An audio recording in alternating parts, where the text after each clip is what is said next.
Good morning, Munandal. And Samala Valvils Romanian column. Research methodology, political science regarding topic presentation on democratic republic. மக்களாட்சி குடியரசு இது அப்படின்ற அரசியல் அறிவியலோட பரிணாம வளர்ச்சி பார்ப்போம். பிரெஞ்சு புரட்சியோட சுதந்திரம், சமத்துவம், சகோதரத்துவம் ஒரு முக்கிய காரணம். அமெரிக்காவோட சுதந்திர பிரகடனம் ஒரு காரணம். இந்தியாவை பொறுத்த எடுத்துக்கிட்டோம்னா 1908 மிண்டோ மார்லி சீர்திருத்தத்தில் இரட்டையாட்சி உறுதிப்படுத்தினாலும் 1909 மிண்டோ மார்லி சீர்திருத்தத்தில் உறுதிப்படுத்தினாலும் 1918 மாண்டேகு ஜேம்ஸ் போர்டு இரட்டையாட்சி உரிமையை முழுவதுமாக வழங்குச்சு.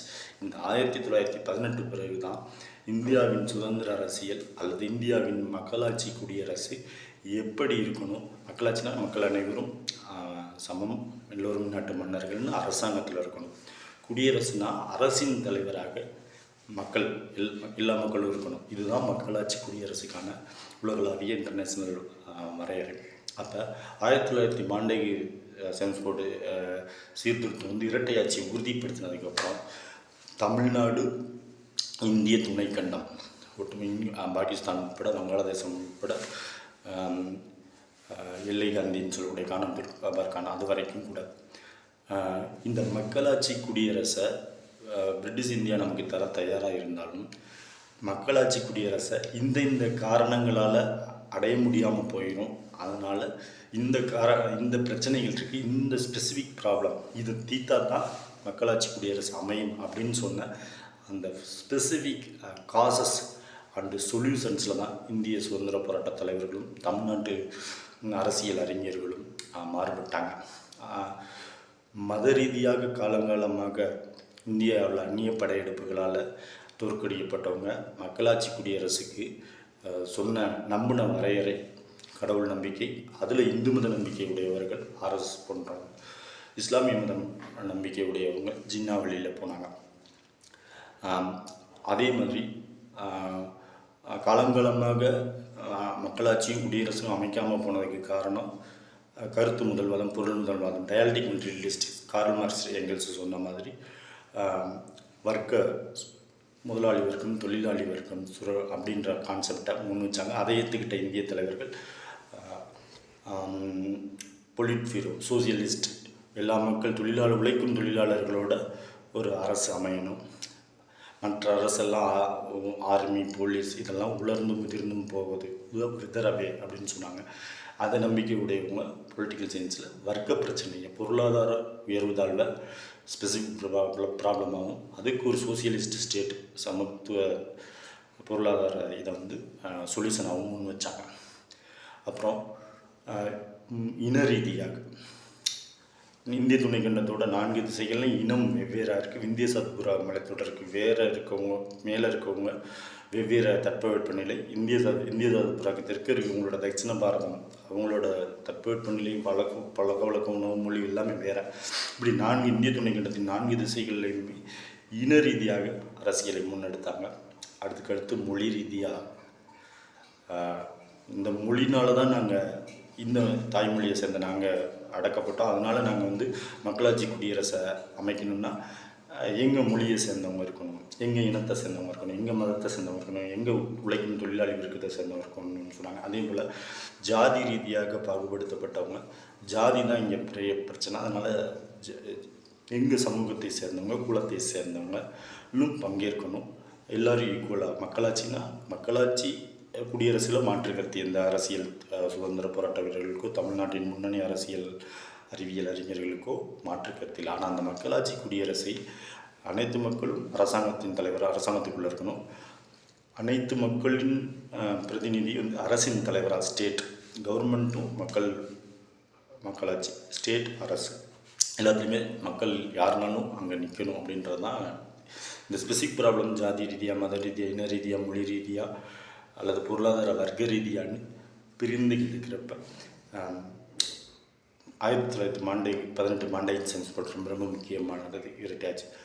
அதை பேஸ் பண்ணி ஒரே ஒரு முறை மட்டுமே காங்கிரஸ் கட்சியோட தலைமை பதவியில் இருந்து ஒத்துழையாமை இயக்கத்தை காந்திஜி அறிவித்தவர் சௌரி சௌரா போலீஸ் ஸ்டேஷன் காவல் நிலையம் தீக்கிரையாக்கப்பட்டோம்னா அவர் மக்களை பக்குவப்படுத்துவதே முதல் வேலைன்னு சொல்லிட்டு டிஃபெக்டோ தலைவராக டி0 யாருனாலும் இருக்கலாம் காங்கிரஸுக்கு தலைவராக சுதந்திரமாகிற வரைக்கும் டிஃபெக்டோ தலைவராக மகாத்மா காந்தி மக்கள் பணியில் சமூக சீர்திருத்தத்துக்கு வந்தாலும் டிஃபெக்டோ தலைவராக காங்கிரஸுக்கு இருந்தாங்க சுதந்திரத்திற்காக. அவர் முன்மொழிந்த மக்களாட்சி குடியரசு சர்வோதயா, அதாவது அனைத்து சர்வ மத பிரார்த்தனை மூலம், தனி மனித ஒழுக்கம் மூலம், லியோ டால்ஸ்டாயோட கடையனுக்கும் கடை தேற்றம், ஜெயினோட அகிம்சை, இப்படி எல்லாத்தையும் நல்ல மதங்களின் உள்ளார்ந்த கருத்துக்களோட ஒரு ஹார்மோனைஸ்டான சர்வோதயா பிரின்சிபல் அவர் முன்மொழிந்தார்.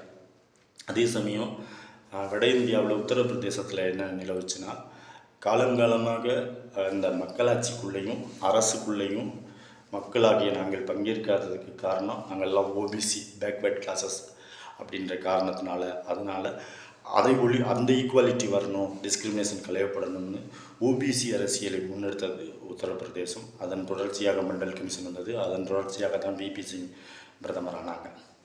இன அரசியல் அப்படின்னு மத அரசியல் நமக்கு தெரியும். ஜின்னா மேற்கு பாகிஸ்தான் கிழக்கு பாகிஸ்தானாக பிரிந்தது. அது அவர்களின் ஸ்பெசிஃபிக் ப்ராப்ளமாக அவங்க பார்த்தது எங்கள் மத ரீதியாக நாங்கள் வீழ்த்தப்பட்டோம், அதனால் மக்களாட்சி குடியரசு அமையணும்னா எங்கள் மதத்தை சேர்ந்த மக்கள் தனி ஆட்சி இருக்கணும் அப்படின்ற கான்செப்ட்.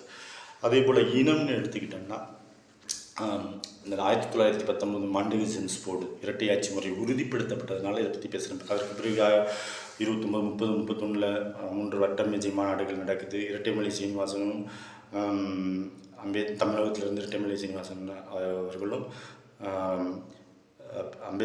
பீமாராவ் அம்பேத்கர் அவர்களும் 3 வட்ட மேஜை மாநாட்டில் கலந்துக்கிட்டாலும், மகாத்மா காந்தி ஒரே ஒரு வட்ட மேஜை மாநாட்டில் போய் கலந்துக்கிட்டாலும் கூட மக்களாட்சி குடியரசை அதில் உறுதியாக இருந்தாங்க. இங்கே அம்பேத்கர் எந்த இடத்துல வேறுபட்டாங்கன்னா, மக்களாட்சி குடியரசு அமையணும், ஆனால் அது எந்த மாதிரி மக்களாட்சி குடியரசுன்றதை லீவ் இட் டு த பீப்புள்ன்றதை அவங்க கான்ஸ்டியூவன்ட் அசம்பிளி டிபேட்ஸ்ன்ற அரசியல் சாசன வரைவு குழுவில் அத்தனை உறுப்பினர்கள் இருந்தாலும் டிராஃப்டிங் கமிட்டிக்கு அவங்க தலைவராக இருந்தப்போ அதை ஒவ்வொரு இடத்துலையும் சொல்லிக்கிட்டே வருவாங்க. அந்த யார் அதற்கு முரணாக சொன்னாலும் அதை ஏற்றுக்க மாட்டாங்க. So leave it to the பீப்புள்ன்றது தான் அம்பேத்கரோட அரசியல் அறிவியல். அவர் உருவாக்கி தந்த கான்ஸ்டியூஷனுக்கு விரோதமாக அவர் கண்ணு முன்னாடி நடந்தாலும் கூட, அவர் பதவி சட்டத்துறை விலகி இருந்தாலும் கூட, அரசியல் துறவரம் போட்டிருந்தாலும் leave it to the democratic and republic selects and political science to the people அப்படின்னு தான் சொன்னார். அவர் ஒரு சாதிய தலைவர் அல்ல. இன அரசியல்னு சொன்னோம்னா, தென்னிந்தியாவில் விந்திய சாத்பூராக்கு தெற்க காலங்காலமாக 2000 வருடங்கள் 3000 வருடங்களுக்கு மேலே மக்களாட்சி கவர்மெண்ட் ஸ்டேட் அரசு இதுக்குள்ளே நுழைய முடியாததுக்கு காரணம் நாங்கள் தென்னிந்தியர்கள் அப்படின்ற காரணத்தினாலன்னு சொல்லி தென்னிந்திய நல உரிமை சங்கம் உருவாகுது. நான் எல்லாம் சொல்கிறது political science, UPSC syllabus, TNPC syllabus பேஸ்டான வரலாற்று ஆதார புத்தகங்களோட. ஸோ தென்னிந்திய நுகர்வோர் நலச்சங்கம் உருவாக்கி தென்னிந்தியாவின் நலனை பாதுகாக்கிறதுக்காக உருவாகுது. அதிலிருந்து தந்தை பெரியார் 1925 வரைக்கும் காங்கிரஸின் காந்தியடிகளின் தீவிர விசுவாசியாகவும் தொண்டராகவும் இருக்கிறார். காசியிலிருந்து அவர் திரும்ப தமிழ்நாட்டுக்கு வந்த பிறகு தென்னிந்திய நல உரிமை சங்கத்தோட கருத்தில் அவருக்கு உடன்பாடு ஏற்படுது. வடக்கு வாழ்கிறது, தெற்கு தேய்கிறது, அதுதான் மக்களாட்சி குடியரசு அமைஞ்சால் இவங்களுக்கு உரிய பிரதிநிதித்துவம் கொடுக்கப்பட முடியாதுன்றதுல ஃபஸ்ட்டு அவருக்கு உடன்பாடு வருது. ஸோ தென்னிந்திய நல்ல நுகர்வோர் சங்கத்தை பின்பற்றிய நீதி கட்சியில் சேர்றாரு. அதற்கு பிறகு அவரே சுயமரியாதை இயக்கத்தை ஆரம்பிக்கிறாரு. திராவிட நாடு அப்படின்ற முழக்கத்தையும் வைக்கிறார். அதிலிருந்து தோன்றிய அண்ணாதுரை என்ன செய்கிறாங்க, மக்களாட்சி குடியரசு அமையணுன்றதில் எல்லாரும் உடன்பாடோடு இருக்காங்க. எல்லாரும் அதற்கு காரணம் சாதி, மதம், மொழி, இனம், வர்க்க பிரச்சனைன்னு சொல்கிறாங்க. முதல்ல இவ்வளோ வருடமாக அனுபவிக்காத அரசாங்கத்தை மக்களாட்சின்னு சொல்லக்கூடிய கவர்மெண்ட் அரசாங்கத்திலையோ ஸ்டேட்டுன்னு சொல்லக்கூடிய அரசியலையோ பங்கேற்க வாய்ப்பே இல்லாத நாங்கள் முதல்ல அந்த கான்ஸ்டியூஷனை அபைட் பண்ணி சட்டத்தை மதித்து நாங்கள் அதுக்குள்ளே போய் அதிகாரத்தை கைப்பற்றி அதிகாரத்தின் மூலமாக அதிகாரத்தையே சுவைக்காத மக்கள் முதலில் அதிகாரத்திற்கு போய்க்கிறோம், அங்கிருந்து நாங்கள் நல்லது செய்கிறோன்ற ஒரு அஃபர்மேட்டிவ் பாசிட்டிவ் அரசியலை தமிழ்நாட்டில் எடுத்தது பேரறிஞர் அண்ணா தான். ஆம், எல்லாம் வந்து நான் பேசுகிறது பொலிட்டிக்கல் சென்ஸ் மக்களாட்சி குடியரசு டெமோக்ராட்டிக் ரிப்பப்ளிக். அதில் இருந்து நல்லது செய்யணும் அப்படின்னு முடிவுக்கு எடுத்தோம். இதே சமயத்தில் கான்ஸ்டியூஷனல் அசம்பிளி டிபேட்ஸ் அரசியல் சாசன நிர்ணய சபையில் இந்த சென்னை மாகாணம், அப்போதைய சென்னை மாகாணத்தின் சார்பாக பிரதிநிதியாக தேர்ந்தெடுக்கப்பட்டவர் மூதறிஞர் கோபாலாச்சாரியார் ராஜாஜி.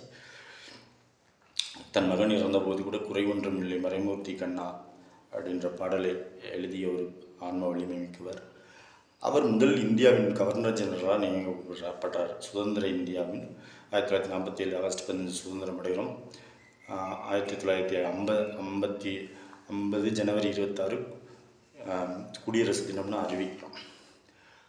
அதற்கான பல விளக்கத்தை நான் சொல்லிட்டேன். மக்களாட்சி, கவர்மெண்ட், அரசாங்கம், அதில் எல்லா மக்களும் பங்கேற்றால் அது வந்து சுதந்திர நாடு, அந்த மண்ணின் மக்கள்.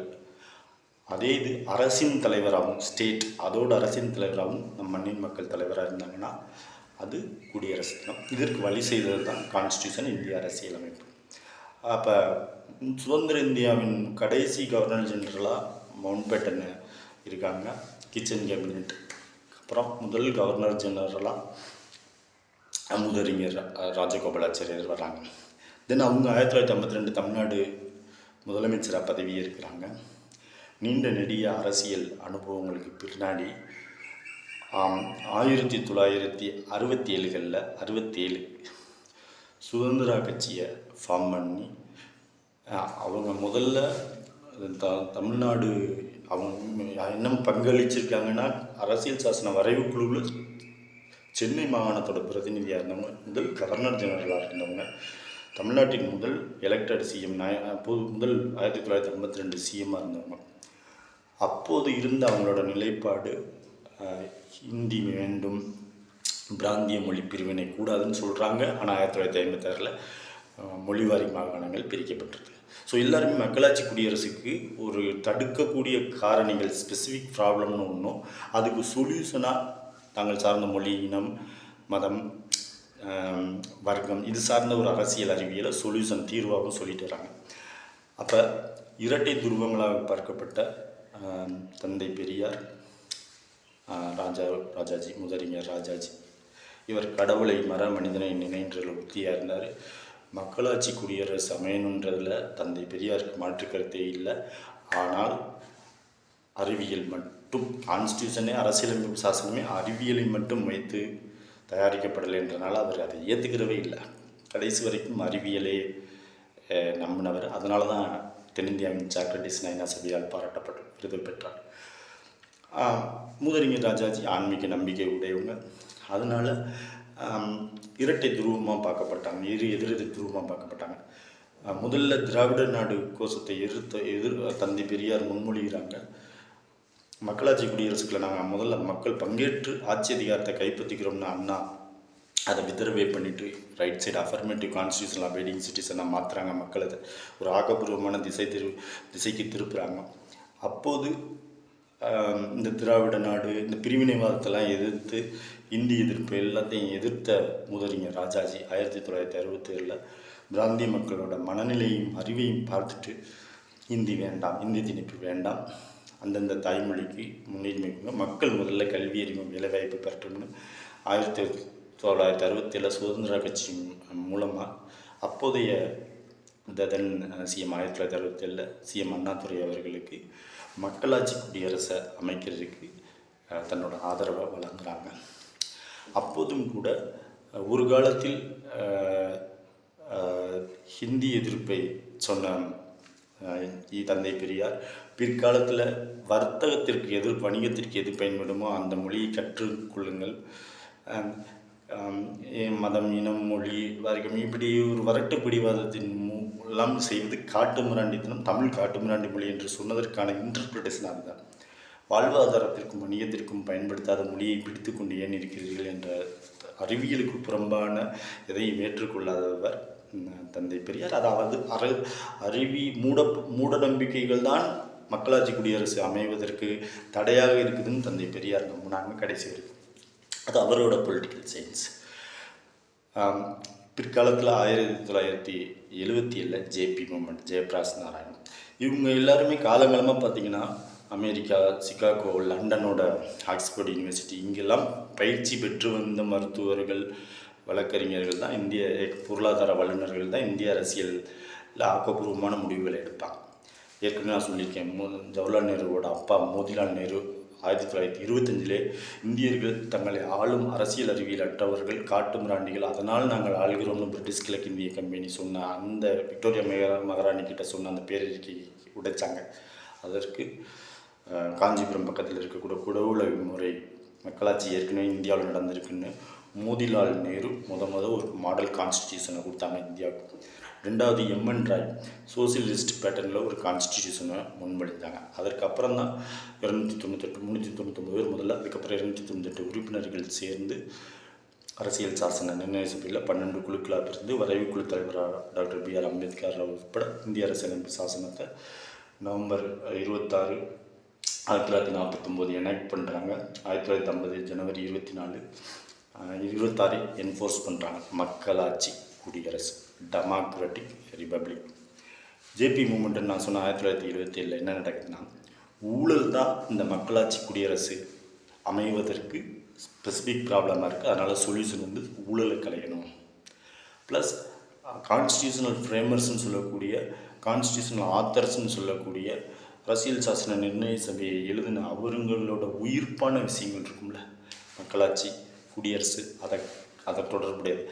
அதை புரோக்ராட்டிக்ஸ் அரசு அதிகாரிகள், இராணுவ ஆட்சி மாதிரி அந்த 352, 356, 358 சொல்கிறாங்களே, எப்போல்லாம் நெருக்கடி நிலை வரும், வரக்கூடாது, இந்த மாதிரி வராமல் பாதுகாத்துக்கிறணும் அப்படின்னு, அதுபோல் ஒரு நிலைமை ஏற்பட்டுருச்சு. அதனால் கான்ஸ்டியூஷன்ஸ் பிரகாரம் நடக்கணும். அதற்கு ஊழல் அல்லது சர்வாதிகார ஆட்சி முறை ஒருபோதும் இந்தியாவுக்கு வந்துடக்கூடாதுன்னு ஜேபி மூமெண்ட், ஜெயபிரகாஷ் நாராயணன் நேர்மையான அரசியல் அதை வெளிக்காட்டுறாங்க. அவர் காலத்தில் நான் கேள்விப்பட்ட விஷயம், ஜெயபிரகாஷ் நாராயணன் ஒரு கையெழுத்து போட்ட ஒரு துண்டு பிரசுரத்தை கொடுத்தால் கூட பொதுமக்கள் லட்சமாக கோடியாக அந்த எமர்ஜென்சி பீரியடை மீட்கிறதுக்காக, பொதுமக்கள் போராட்டத்திற்காக, இந்திய அரசியலமைப்பு சாசனத்தை காப்பாற்றுவதற்காக, குறிப்பாக அந்த மக்களாட்சி குடியரசை காப்பாற்றுவதற்காக அவரின் ஒரு சாதாரண கையெழுத்து போட்ட துண்டு பிரசுரம் கூட கோடி மடங்கு விலை போனது அப்படின்னு கேள்விப்பட்டிருக்கேன். அந்தளவுக்கு தூய்மையான நேர்மையான மக்களாட்சி குடியரசை ஜெயபிரகாஷ் நாராயணன் வலியுறுத்தினார். இது 1977 to 79 எமர்ஜென்சி வரை. இதுவரையும் அரசியல் அறிவியல், மக்களாட்சி குடியரசு, டெமோக்ராட்டிக் ரிப்பப்ளிக், அரசாங்கம் கவர்மெண்ட் மக்களாட்சியாக இருக்கணும், ஸ்டேட் அரசு குடியரசாக இருக்கணும். இதுதான் இந்தியாவின் அரசியல் அறிவியல், பொலிட்டிக்கல் சயின்ஸ். உலக நாடுகளின் அரசியல் அறிவியல், எல்லா நாடுகளின் அரசியல் அறிவியல்.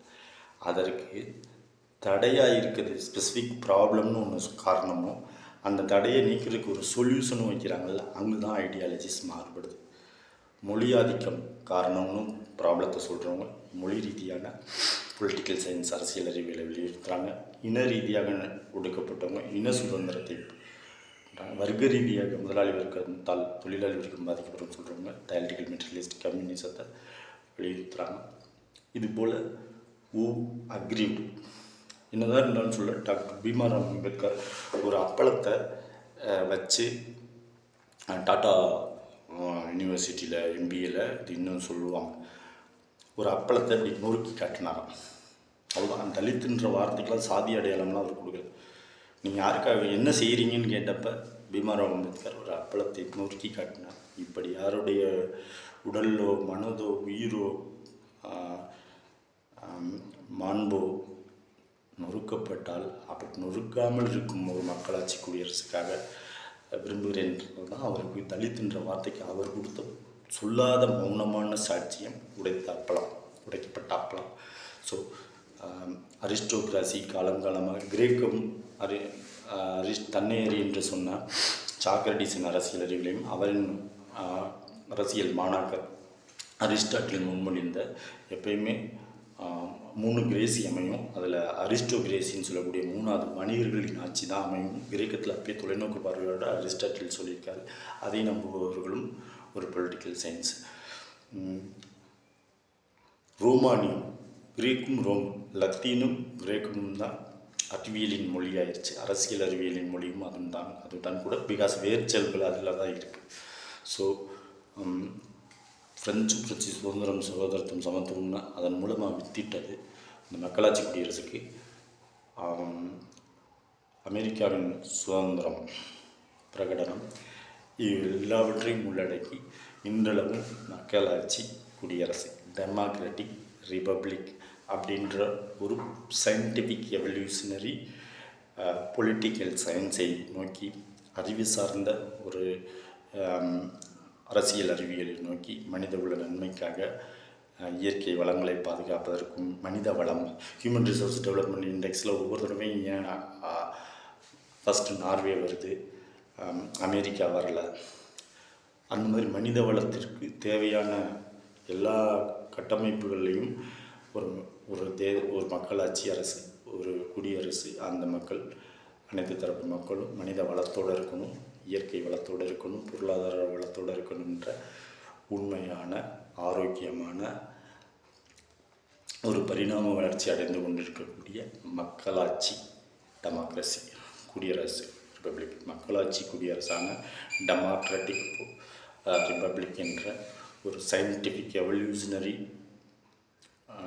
பொலிட்டிக்கல் சயின்ஸை நோக்கி மனிதகுலம் origin and genesis towards the inception பயணித்து கொண்டிருக்கிறது. மக்களாட்சி குடியரசு, democratic of government, republic of state, by the people, for the people, because of through the we the people. இதை நோக்கி ஆக்கப்பூர்வமான மக்களாட்சி குடியரசு, டெமோக்ராட்டிக் ரிப்பப்ளிக் என்ற சயின்டிஃபிக் டைனாமிக், இது ஒரு நாளில் நடக்கக்கூடியதில்லை, சயின்டிஃபிக் டைனாமிக் எவல்யூஷனரி ப்ராசஸாக ஒரு பரிணாம வளர்ச்சி அடைந்த அரசியல் அறிவியலை நோக்கி சர்வதேச நாடுகளும் பயணித்து கொண்டிருக்கிறது. இந்திய துணைக்கண்டமும் பயணித்து கொண்டிருக்கிறது, தமிழகமும் பயணித்து கொண்டிருக்கிறது. மக்களாட்சி குடியரசை நம் ஆக்கப்பூர்வமான பங்களிப்புகளால் வலுப்படுத்தி மக்கள் மனித உள்ள நன்மைக்கு நம்முடைய தொண்டை ஆற்றுவோம். Feel is that health over to Thank you.